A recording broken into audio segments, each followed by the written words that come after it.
Give us any chance, we'll take it. Read us any rule, we'll break it. We're gonna make our dreams come true. Welcome to Navtastic, a podcast about 8 seasons in a row. I'm Lisa Fernandes and... Quiet on set, I'm Chris Jayawardena, hello! Rolling for speed. This is You Oughta Be in Pictures. It's an episode from the 5th season of Laverne and Shirley, directed by Joel Zwick and written by Jeff Franklin, and we are going to talk the heck about it. And Chris has some facts about those coming later on. Those folks coming later on in the podcast. Here is what the episode is about. An enthusiastic Shirley desperately wants to be in an army film and talks a reluctant Laverne into coming down and auditioning along with the boys. The girls are immediately picked for major parts in the movie, but they don't know they're performing the parts of hookers in an army hygiene film until it's too late. Will they survive the humiliation? What do you think of this episode? Oh man, this feels like a weird, Dear Future Models Part 2. Kinda. It also is clearly the episode they got as close to the girls show up in a porno film as they could. Yeah. Eventually we do an episode where they become entranced with tabloid celebrity, which is kind of a cheeky reference to all the fact that the way the girls were dragged by the tabloid press. So we do get a little bit closer. This is about as close as we do get. They do some B movies. They appear in some B movies. This is definitely a Jeff Franklin episode, though. Yes, gross, incredibly gross Jeff Franklin. Yes. Yep. That all said, I mean, it is still funny. I still find parts of it really funny. It's just the humiliation humor is just not really my thing. Yeah. It feels like it goes a bit too far. Yeah. There are, I mean, because don't be wrong, there are lines and ideas that they pull off perfectly. I mean, the director is the perfect kind of scumbag and very accurately done. Yes. And the two male actors, I mean, especially one of the guys, Johnny Pulse. I mean, that is a freaking porno name. It's a great, name. It's a hilariously delightful name. And he's gay. Yeah, incredible. I'm gay. I love it. Oh, my mom adored that. There was a great gasp. I mean, she was like, I have a reaction here. Like I wrote it down verbatim. They put this in the show? No kidding. That's awesome. And she was like completely delighted. Yeah, in the early 80s, the late 70s, late 70s, early 80s. Mm-hmm. It's pretty darn revolutionary. Oh, yeah, certainly. Yeah. And I love Shirley's reaction to it. Just sort of like, well, no business like show business. Yeah. It's like, what are you going to do? And then Laverne's like, oh, wow, they're so cute. Like, shut up, Laverne. I agree that the humiliation conga line goes a little too far in this episode. The girls do not get proper vengeance upon this director, upon the military, or even upon the boys, who are way too proud to be syphilis sufferers in this movie.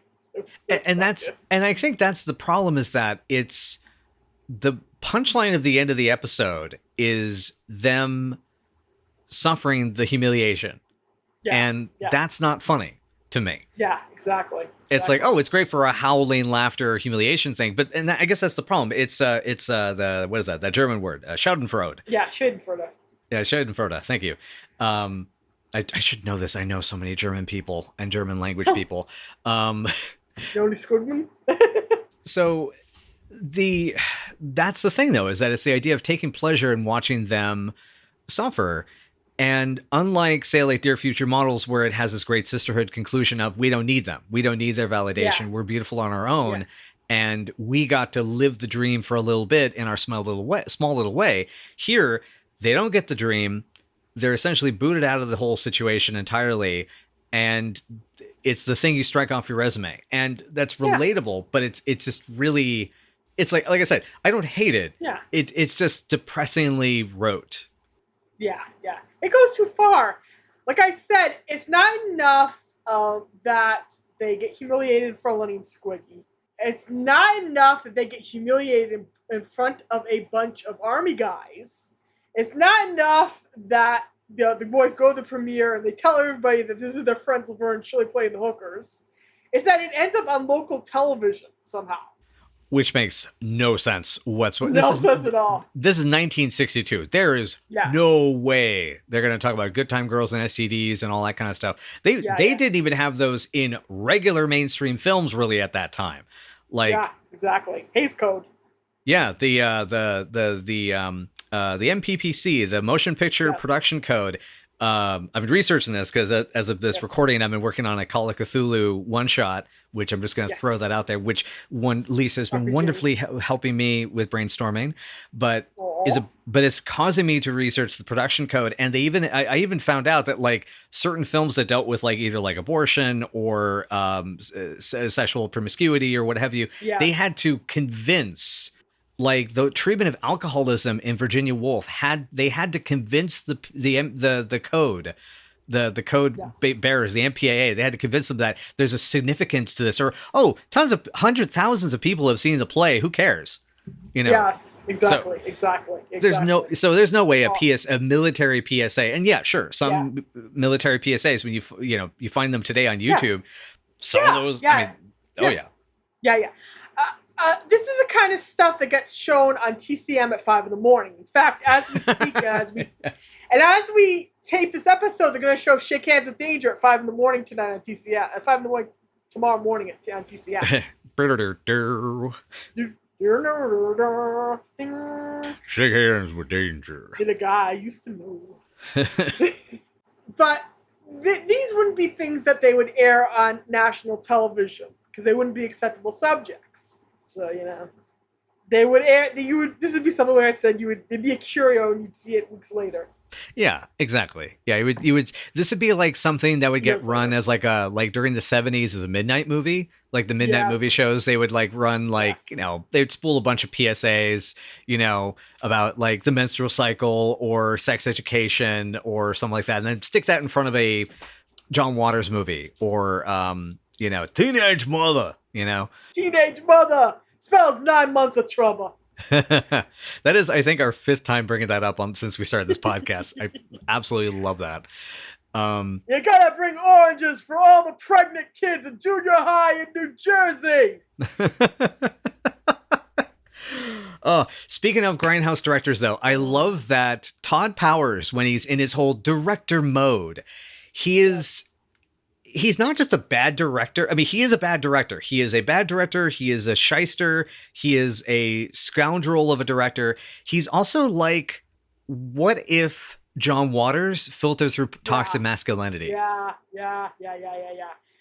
John Waters probably wouldn't take delight in humiliating his actors. I don't think he delighted in humiliating Divine and saying, "Go eat the dog turd." Mm-hmm. Because I want you to suffer. No, Divine was his close friend. They were doing this for art and to shock the bourgeois. Yeah, and my understanding about I saw an interview with him and H.G. Lewis talking together, and Lewis talks about it, and Waters kind of said this was the whole point, sort of like it wasn't even necessarily he had to ask Divine to do anything. It was a case of like I couldn't stop Divine from doing it even if I wanted to, and I didn't. Yep.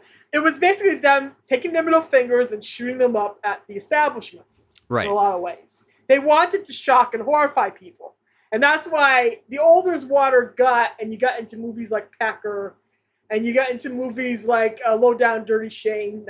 That's just Dirty Shame. It's just Dirty Shame. Low Down Dirty Shame is a whole different movie. Yeah, Dirty Shame. You get movies like Dirty Shame. You get to the point where people weren't being shocked anymore. They were just being annoyed. Right. What he was doing. Exactly. That's why Cecil B. Demented is one of the few of his later films that really works for me, because it's like, because it's not about shock, it's about just straight comedy. And like for cinephiles today, it works, I think, even better. Yeah. And he's also gently tweaking them. Just even funnier.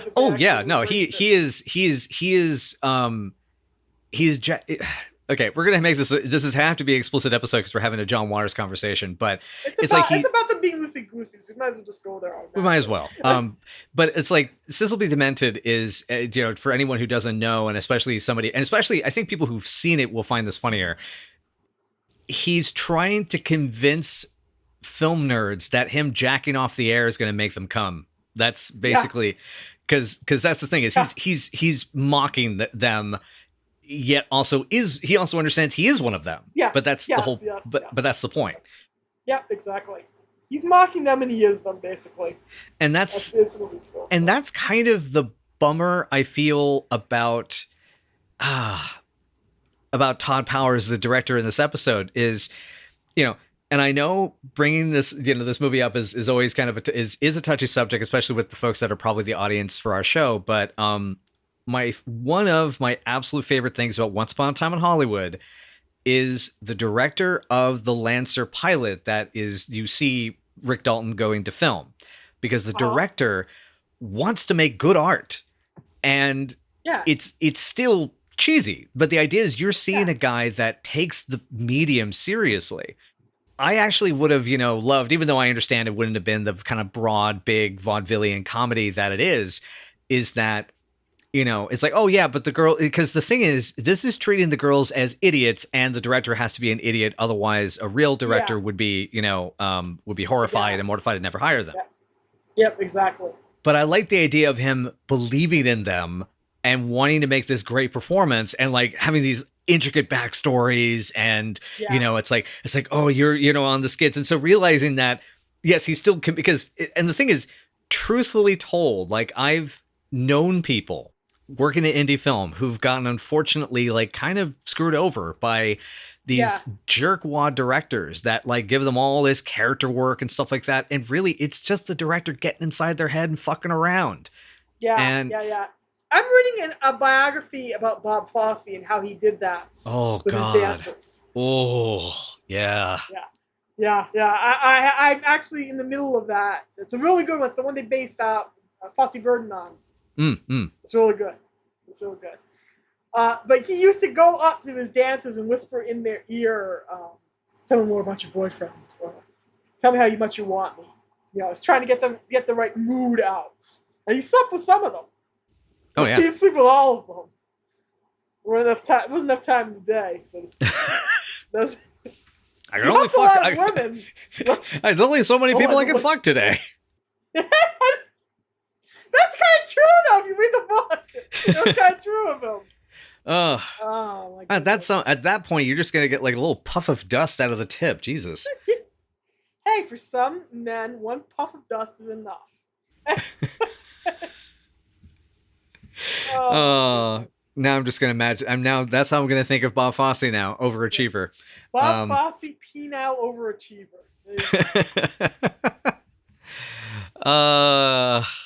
Cock. Anyway, actually, holy shit!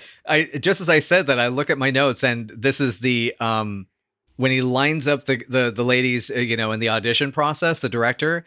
I actually literally have a note. Ladies lined up. My goodness, I could never be this kind of cockbag. That's awesome. There you go. Well, you're a better person than him. There you go. Yeah. Anyway. Yeah. Yes. It goes too far on the humiliation scale. It just goes too far. Yep. Like at least if this was like a nudie film or a porno movie, it would like be seen by like at best like 50 people. Yeah.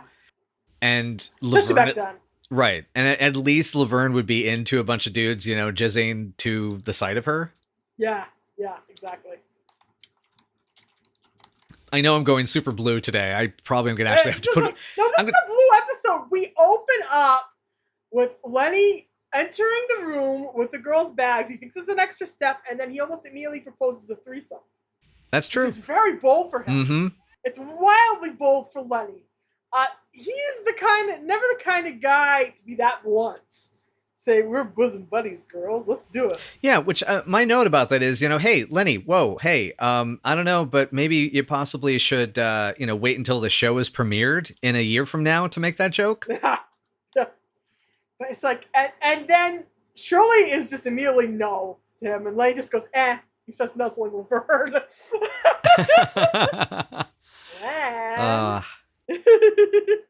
Yeah. Imagine how pissed off Squiggy would be if he actually did it with Shirley. We tasted that in Lenny's crush. Oh, he would not have been here for it at all. Oh yeah. Oh, and especially at this point, because so much more has happened since then too between them all. Yes, exactly. I'm just trying to imagine what is getting into him, but he the second Shirley says no, he doesn't press her. That's what's nice about it. He does not press her for anything. He just immediately turns to Laverne. Either because he's more comfortable with Laverne and because of the chemistry, cough, cough, or because he knows, she'll be easier on him, basically. Yeah. Although she does bop his bulletproof belly. Oh wait, sorry, no, that's Pop in the bathroom. Never mind. The fact that Lenny's doing this with Frank in the bathroom. Frank is 2 feet away from him. Frank could murder him. Oh yeah. And he's taking his pants off in the living room. It's amazingly bold for him. I figure that's a Paul Verhoeven effect. He'll probably just go to Frank. It's like, you know how it is. Everybody undresses around everybody else. Who cares? Yeah. That's more of a Lenny going right for the neck too. Right for the neck. He keeps doing that. That's actually a Michael move because he does that in Best in Show with a guy. He's playing a gay guy in that movie. He goes right for the neck. Well, some people are into the nuzzle. Some people are into that. That's sweet. Hint. Well, as the Marquis de Sade once said, "My pleasure." That line I love. My mom's response to that was like, "Whoa." Yeah. Was she shocked when he just started taking his pants off? She started laughing. She definitely thought it was cute and funny, and and my mom is one of those people who is like really like modest about nudity and things like. My mom is interesting. She's like, she just kind of naturally has, from my understanding, has gravitated towards being the kind of pure soul that like a lot of pure like Protestant Christians kind of want her to be. But at the same time, she's also the kind of person that's like, yeah, but if somebody wants to do that, then that's fine. Like, if that's who they are, then that's fine. She's basically just like, as long as they're safe, as long as they're healthy, as long as they're happy, like that's all that matters. And so she definitely, I mean, that's not to say she doesn't like a dirty joke once in a while, but it's like but yeah, so she definitely got a giggle out of it, but it was more, she wasn't scandalized, yeah. But anyway, it's a wild intro though, and the whole undressing, and I love that he doesn't shut the door behind you, meaning leave and then close the door on the way out. Yeah, exactly. He thinks that they accepted the 3-way. He's gonna close the door and start taking his clothing off because they start getting naked. So hey, why not? And he goes for his pants first before anything else. I do that. That's a TMI. I know. I'm sure that's TMI for Pod. Pants. Why are they tearaway pants? I also love their conversation about them playing spin the rifle, and like, it was better when we took off the bayonet though. When Len pipes Zuckerman in. Yeah, poor Private Zuckerman.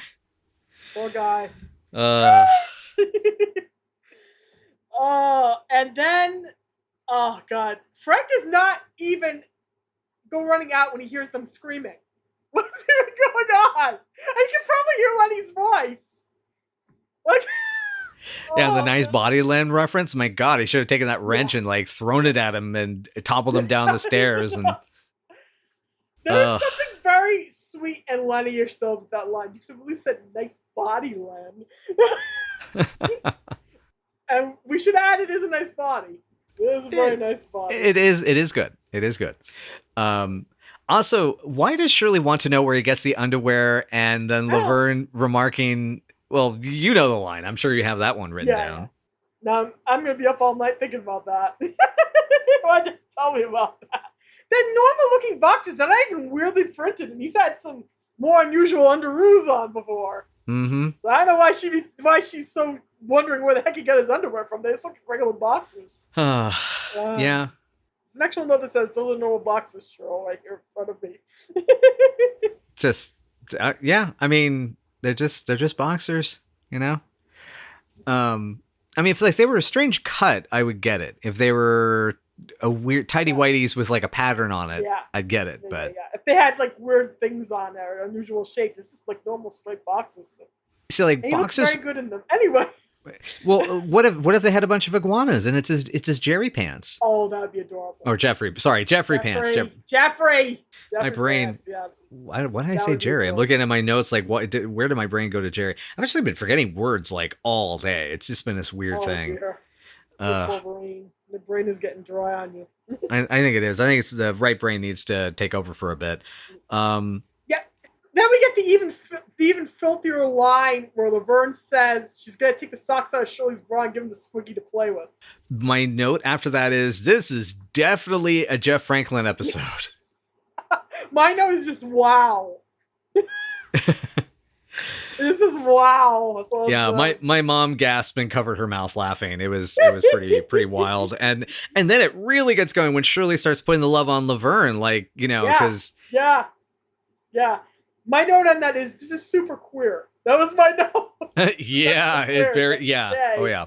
Put a paper bag on your head and you could be Marilyn Monroe.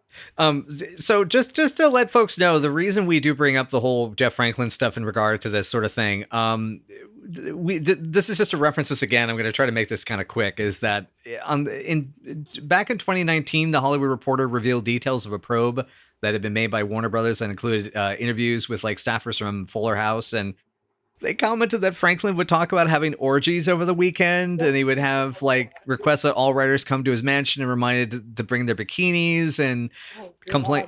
And just a lot of like sexual harassment and stuff like that. And he's obviously is denying all that. But I mean, basically he was kicked off of Fuller House, even though that's like a show that he basically created because of this whole situation. And so it's just kind of, the point though is that like from those stories and like when you read like the Fuller article and stuff and the more of the details, it's like, yeah, the dude's got some proclivities, and they definitely come out here. Like it's very crass, and I love this episode. I have a lot of fun with this episode. Or I love some of these gags. Like this whole opening from the start up to them going to the audition is a delight. It's a body delight. But this is a bit of Jeff coming out in the writing. Where for sure. It takes a downturn is where the boys they start eye humping all the actresses in the room, and they try to tell the girls that they're playing. Like Lenny wasn't just trying to get into the girl's pants 2 minutes before. Yep. It's just it makes no sense for him. It makes no sense for the boys when they've been trying to again get in the girl's pants. And why wouldn't they want them to be successful? They could glom onto their success and become their agents, which actually does happen in the California years. It try to happen. They try to do that. Yeah. Like, honestly, that's where it starts to go downhill. As my note says, Lenny, you wanted to jab these girls with your pork sword an hour ago. That's my actual literal note. I love your euphemisms, honey. I love them so much. If people are leaving comments on this pod, can someone just leave a note about like how great Lisa's euphemisms are in these sort of cases, especially those who've read her books? Yes, but I was going to say, of course, the girls. Oh, I wanted to mention the boys' line before it starts to go downhill. Women of the opposite gender. Yes. This was to a religious fanatics called the Promised Land. I do like that line. I see some parts I like to audition. Hey-o. And then Laverne smacks Lenny right in the back of the head, too. Oh, yeah. Very deserved. And the total Squiggyism of, I can see with my own two brains. Yeah, which is perfect. That's a very sweet line. There is no hello gag this episode, by the way. I noticed that. Yeah. A single hello gag. I thought that was interesting. I love the moniker Shirley Love for Shirley's nickname for herself here. That's so cute. Of course, she doesn't realize how porn apropos it will be. Certainly. The as we're starting to move into the audition scene, I do want to mention as I hate the way that Shirley, being kind of almost like a sore winner, says to the other actresses after they get, it's like, forget it, go home. We have found our two. Which also is, by the way, for anyone out there thinking of directing movies or producing movies, that is horrendous form. Do not ever fucking do that. Yeah, you don't do that because then you end up insulting people and they won't come back to your cattle calls ever again. Exactly. But the line that Shirley says is, "Nice try and good experience." My note is, "Oh, fuck off, Shirley."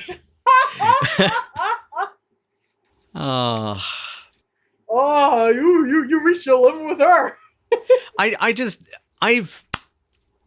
I've had that. I've gotten that. That's the thing. It's like, oh, that's a nice try, good experience or whatever. You're just not what we're looking. It's like, oh God. And that's not to say I hate everybody when they do that. There's there's definitely been more than a dozen that have been like, oh, phew, I didn't get that job because I didn't really want it. The pay wasn't good enough or what have you. But there's been a few that's sort of like, yeah, you're not good enough. And it's like, yeah, go fuck yourself. I've actually worked with a lot of those people after that, which is weird. Oh. I should maybe stop doing that. Anyway, Props. I did have a note that when the director says you're going to be stars, I'm kind of worried Nemesis is going to be coming after them. I know. God. I'm kind of worried, frankly, that they would end up making a career out. Can you imagine making a career out of that? Constantly appearing in those kind of movies. Oh God! And hygiene PSAs of the problem child. Yeah. Yeah. Hygiene PSAs, B movies, white coaters gets the slow sliding slope in the 60s. I mean, there's definitely those that exist. True. I love that Laverne's partner is Herbie Teitelbaum. And she goes, yes. Couldn't think of a name either. I know I were paired up. Couldn't think of a name either. Yeah, I love him. I love his name. I love his candor. I love his terrible acting when the actual shoot starts to happen. Same. Funny detail. This is not meant to just suddenly jump into talking about the actors just yet, but I did want to mention I can't find any information about that guy. Oh, that's interesting. He is credited in the episode as being played by Gary Earl with an E at the end. And I think it's a pseudonym because I can't see anything else there. So I'm curious what the hell happened there. But I'm wondering if it was a crew member or one of the writers or somebody who just kind of stepped in. Possibly. Because he looks familiar, like we've seen him before. Yeah. Is I guess what I'm getting at. Yeah. I don't know what he could possibly be from either, but he does seem kind of familiar. Yep. It's like I don't know exactly what he was saying. Question. Okay, we have to cover this. This again is a big question. Dresses, outfits. What are we thinking? Well, Laverne's is very 80s, isn't it? It doesn't even look very 60s. It looks like an 80s kind of dress that you'd wear in Chainsaw Hollywood Hookers. Oh my God! Yeah, it is very Jim Wynorski. It is. Yes. Hollywood hot tubs. Oh God. Hard bodies, all that kind of. That's the kind of outfits you'd wear in those. It looks too 80s to be convincingly early 60s. I know a guy who I would call the Oregonian Jim Wynorski, who still makes great, wonderful schlock movies. Oh man.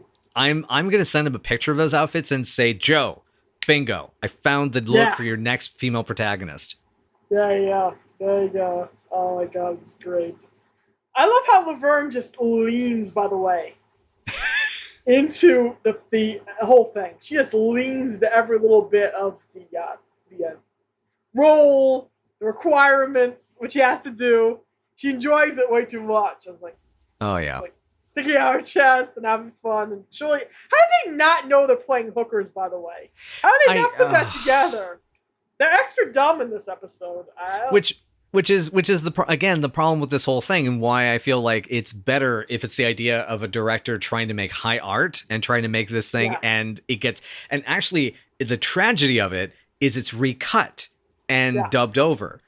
Yes. And everybody gets screwed. So yeah, they get screwed and the director gets screwed and everybody gets screwed. Yeah. What actually would have been funnier is they auditioned for this auteur film. Somebody got incredibly inspired by Truffaut or somebody like that, right? Mm-hmm. And they want to make this big, dramatic movie like what's becoming popular around the early 60s. French New Wave kind of inspired stuff. So the girls go out, the boys get hired for it. The director has all these pretensions and all this stuff. He thinks it's going to go a certain way. He cuts the film together. He projects it. And it turns out somehow like reels from an ad for Arnold's got mixed into it or something. Oh my God. Oh. He hires Lenny and Squiggy to be the editors. Yes. And they said, isn't that what you wanted? They're totally innocent about it. They think that's what he wanted. Right. I thought it was a little fancy for our taste, but hey. It's almost like that Rocco's Modern Life episode where Rocco and the gang, they edit the episode of Wacky Deli. Perfect, and they can't get it together. Oh, it was a great one. And yet it ends up making all this money. Anyway. Yep. But yeah, it's... Oh, God. Speaking of the director stuff, I just came across that note I have again about wonder about the script, forget about it, throw it out. All great directors do. my God. Oh, I mean, he's doing everything he can to get it done, just make some exploitation, get some army money, and make a silly sex film. There's something super grotesque about it. But my mother was delighted at the set coming together in the single shot where it kind of, there's actually some really impressive long takes in this episode. Yeah. There's some really good blocking for this one. Yes. The way that the backdrop just goes bam. Mm-hmm. They just wheel in the stupid street lamp. Yep, and they pick up and carry the bus stop bench and all that. Yep. And Laverne's whole like, oh, see, we're girls whose job it is to entertain the troops because of the USO. Yeah. How does she not get that? She hangs out in the docks all the time. Oh, totally. Jesus. Good grief. Yes, but what I did love was, eventually it all starts coming together. And, they put up with the army BS of sailors, do not poke your torpedoes into the infected love tunnels of these lovely ladies. Look at their tiny, cheap, gaudy purses. Okay, I'm gonna give a golf clap for that use of euphemisms. I don't think it'll send over the Discord, but it'll be on the pod. Yeah. And then they finally get the sailors reject them, and who comes around the corner as two sailors that the girls have slept with? Soldiers, actually, this is soldiers. It's Lenny and Squiggy. Right. Their characters gave Lenny and Squiggy's characters syphilis. Just let that sink in. During the family hour, at 8:30 at night, on probably a Monday at this point. Whew, boy. And yet, actually, okay, here's the thing I was thinking about that. It was 8 o'clock, by the way. Sorry, go ahead. Oh, yeah. Okay, so 8 o'clock on a Monday at this point. Yeah. Whew. It does make one sort of sense, though. They do drive Lenny and Squiggy crazy. Yeah. Oh, God. I was waiting for that to drop. There we go. Why? The boys consider this a huge point of pride, by the way. The boys are so proud of themselves. They're so proud of the whole situation. They're like, yeah, we did this. We did it. Look at us. I love Lenny's suit. Somebody tweeted Michael asking whatever happened to that suit, and he said he didn't know. But he saluted the wardrobe person for it. Yeah, because I was wondering, where did they get those outfits? Because it's so... It's very costumey. It's very costumey. And it's like, I know they've gotten raises, but they're still poor. Yeah, exactly. Maybe they might have rented them. They might have made them. Maybe from like Elliott's Wax Museum. True. Also possible. Could be anything like that. But yeah, they're extremely proud of themselves. They expose the girls and all that stuff. Carmine is really nice in this episode. Carmine tries really hard. Yes. It's extremely sweet. This is now the second time, it's the third time actually, like this that I can recall this season that he's been super sweet and super good boyfriendy. Yeah. He even takes it in stride when it kind of is revealed. He's trying to be supportive. Like, and everybody knows you're not easy. I can personally vouch and all that. And he would fight to protect their honor. He's looking on the bright side, trying to pick up their spirits. It's like, why isn't this the Carmine that we see more often? I know we've had a lot more of that Carmine this season, and that makes it super enjoyable. Yeah. I don't know why they did that. What they did to him, like in season 4. He had these periods, like in season 4, season 2, where he was extremely caddish, and it's like they constantly bounce back and forth between him being a cad and not being a cad. It's annoying. Yeah, very annoying. Also, how surprised were you that being called bimbos didn't hit the berserk button for them? I know. They call themselves bimbos this time, which is interesting in of itself. We just played bimbos. They didn't realize that they were hookers at all.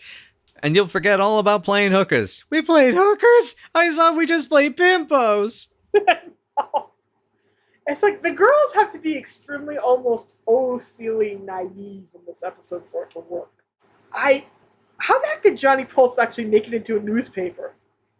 Is my question. Oh no, I just got the pun of his joke. His Johnson pulses. Yes. Oh God. Yes. Oh no. Oh no. Yeah. Yeah. I'm amazed that he got into the newspaper too. I'm sorry, just my brain's This whole starting to episode leak. is filthy. This whole episode is filthy. It's filthy. It's filthy. That's what it is. I mean, I just dropped a line in the our group chat on our little group chat with some of the other fans that there was a line, I'm tired of getting paid in breadsticks, that Carmine says, and I said we were clearly we're recording this episode because I read that as I'm getting tired of getting paid in breadsticks. Oh, he wishes he would be paid in those. Anyway. Yeah. Okay. God. Okay. So something will hopefully get my mind out of the gutter, back into the studio. Dickie doing Dickie. Okay, so Dickie doing Slate. Yes. So it's supposed to be sound. No sound's being recorded, right? This is because that's all the narration stuff. They're just doing stage direction. Yes. So actually, they'd be using an MOS slate, which is where you put your fingers through the slate and don't clap if you don't need to sync sound. You do this so that the editor knows there's no accompanying sound to put onto the film when syncing it. It's what they refer to as MOS. It's an acronym for motor-only sync or motor-only shot, and it means that the take is being filmed without sound. Yes. And I know this because I've had to do this a lot. Yes. Dickie, by the way, that voice. Something struck me a second time watching this. I think that's the voice of Mr. Schatz from the last talent show. Oh man, I wonder if it is. You gotta check on that. We still don't have a credit for that, as far as I've been able to find. But he was played by Harvey L. Khan. But see, this is the thing. He was a dialogue coach on the Bad News Bears TV series, as well as doing dialogue directing for The Creature That Wasn't Nice with Bruce Kimmel. And he popped up even as a DJ on Happy Days and made one. He actually makes another appearance on Laverne and Shirley later on. But it looks like he didn't do a lot of stage acting, which makes me wonder if he did a lot of voices, a lot of radio, that sort of stuff, and may have just been a voice acting teacher back in the 80s. So that just, anyway. Oh, right. We forgot to mention, Bruce Kimmel is the director, by the way. That's the first nudie musical guy, the organist. That is the director. That's him. That's Todd Powers, that's TP. Cool. That's amazing. That's wonderful. Yep. Who I also found out, he directed the Frank Stallone flick Prime Suspect in 1989. That schlocky witness a murder from a hitman movie. It was like direct-to-video practically. He also did some acting and producing on Penn and Teller's Bullshit, which is interesting. Huh. And actually, I can quickly wrap up the note for Steve Dubé as Johnny Pulse. He's an actual guy from Peoria, so Peoria, Illinois. So that's kind of neat. Cool. But yeah, he was a TV actor 70s and 80s before retiring from the profession.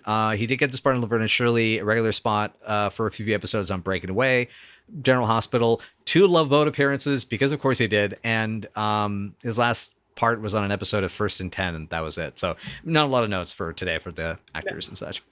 But yeah. Anyway, I don't really have much more else on that side. Mostly just like the film stuff, like, technique and craft and just, I don't know. It's, God. I did jot down almost all the narration, tramps, bimbos, sluts, the worry of every mother in America. Unclean. Harlots. Harlots, yes.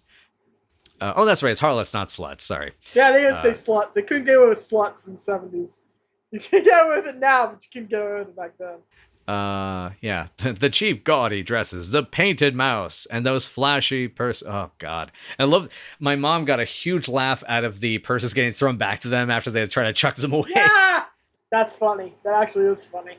How are they going to get a lamppost on a submarine? Trick photography, Len. Trick photography.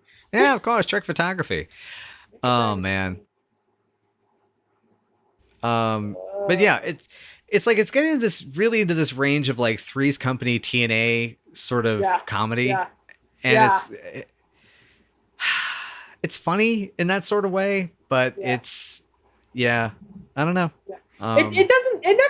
It does kind of do that kind of stuff, but it's not always consistent on that point. It doesn't really get this. I can't even say that. I can't really say that.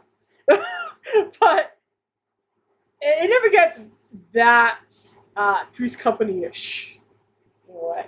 Yeah. But it's not the best episode. Yeah. In a lot of ways. In a lot of ways, it just is not the best. Yeah. Is there any other notes then for us to cover aside from maybe My- going fisters for fish?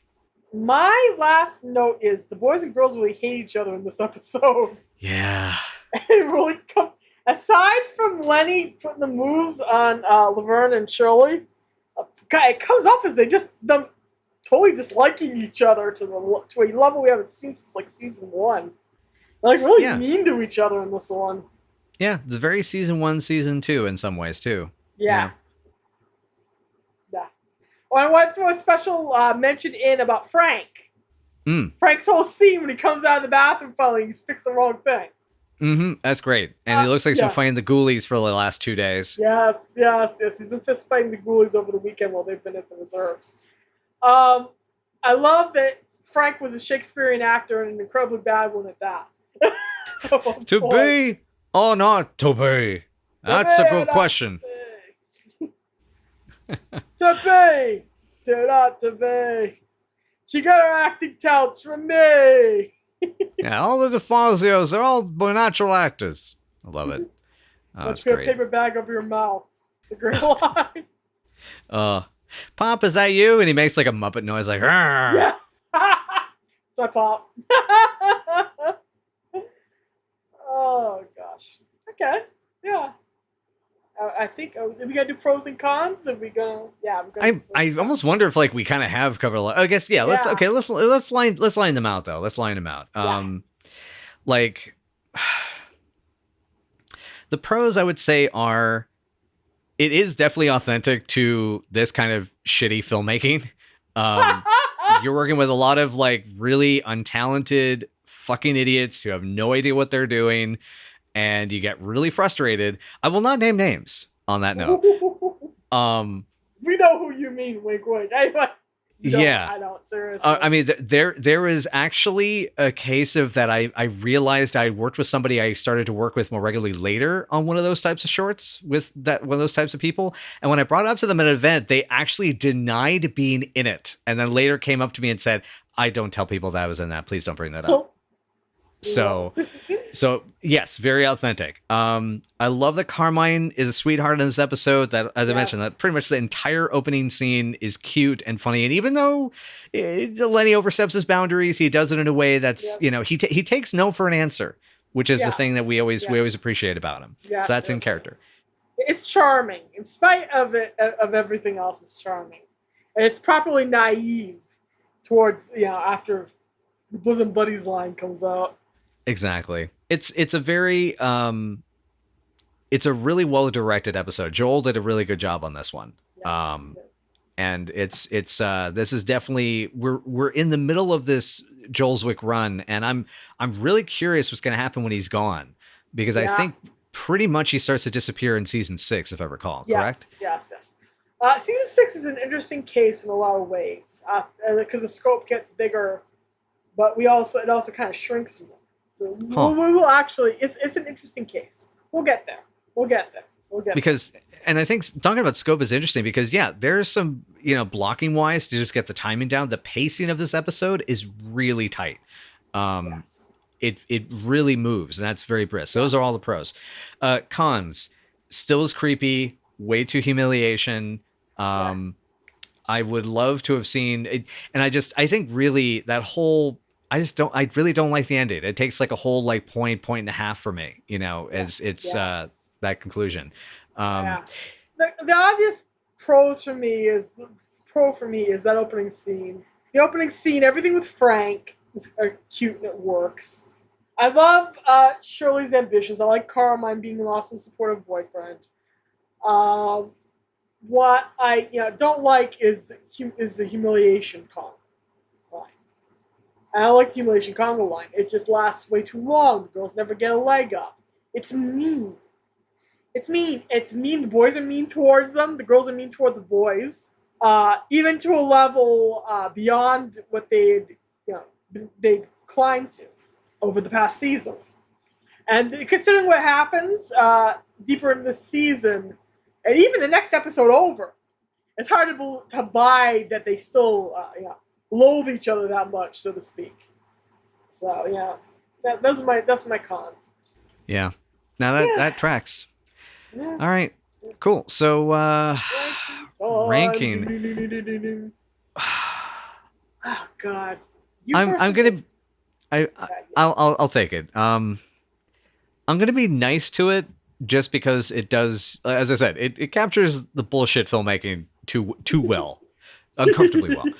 I'm giving it a 6, maybe a 6.5 on a good day. And again, that, as I said, that opening's great. Carmine, etc. Yeah, 6.5 is what I'm going for. I'm giving it a 5, but that's just for the Frank stuff. It's just for the Laverne, Lenny, Shirley stuff at the beginning. It's for that suit. It's for Michael McKean's legs, which are very nice to look at. There's a whole point added for his legs. So. Do you need to lie down a minute? Should I get you a pillow, honey? Do you need to lie down and think think about legs for a while? Do you need to do I need to get you some? Are you thirsty, dear? Do I need to get you some water? Only a little. Oh God. But yeah.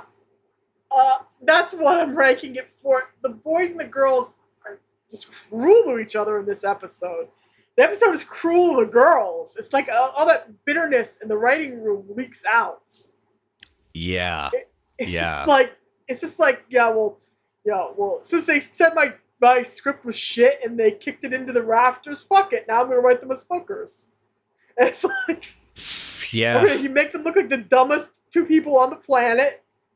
They're too dumb to realize that they're playing hookers, even though all the way in season 3, they kind of have a better light bulb over the loosey-goosey stuff where the cops think they're hookers. And playing hooky, that's season 2. That's season 2. I was wrong. That's right. That's right. That's season 2. I'm going to make them the dumbest people alive. The boys are going to openly insult them, and the boys are going to be smarter than them, because fuck the situation. That's what it almost reads as like, and it's unfortunate. I would chop certain chunks out of this episode to keep it, but the rest of it, the main part, Yep. There are ways to do a plot like this without openly and overtly hating your characters right on the page. There are ways of doing this without being total assholes. Ding, ding, ding. Ding, ding, ding, ding. Yep. Ding, ding, ding. All right, so I think it's time for our quick sponsor break as we're wrapping up the episode here. So here's hoping that this one actually gets the ad revenue. And I guess that's it for everything today. And we hope you enjoyed this. This, what is it? The boat right on down to Smut Town. Ride the raft down to Smutville. There we go. I think it's close. Yeah, it's we've been getting a lot of those in the last few episodes, the last like 5, 6, 7 episodes, and so it's hard to keep track of them. They collide.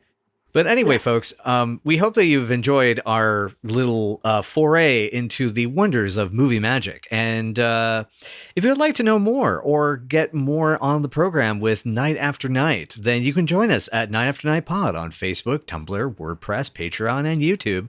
Or Night, AFT Night PC on Twitter. On the Twitters, we often try to have a lot more communication. The community is kind of sort of growing a little bit. We have a lot of friends that have been helping us an incredible amount with, making sure we have access to other people that are doing stuff, posting stuff, and even a couple of folks from the old staff that like talk about it, which is weird. So yeah, please come join us. We do watch-alongs and those kind of fun things and all that. Anyway, so next week, Lisa, I just, okay, listen, I don't know how to tell you this, but for next week, my underwear and my socks are not going to be black. I hope that's not going to be kicked out because I know we're going to that cool new place next week.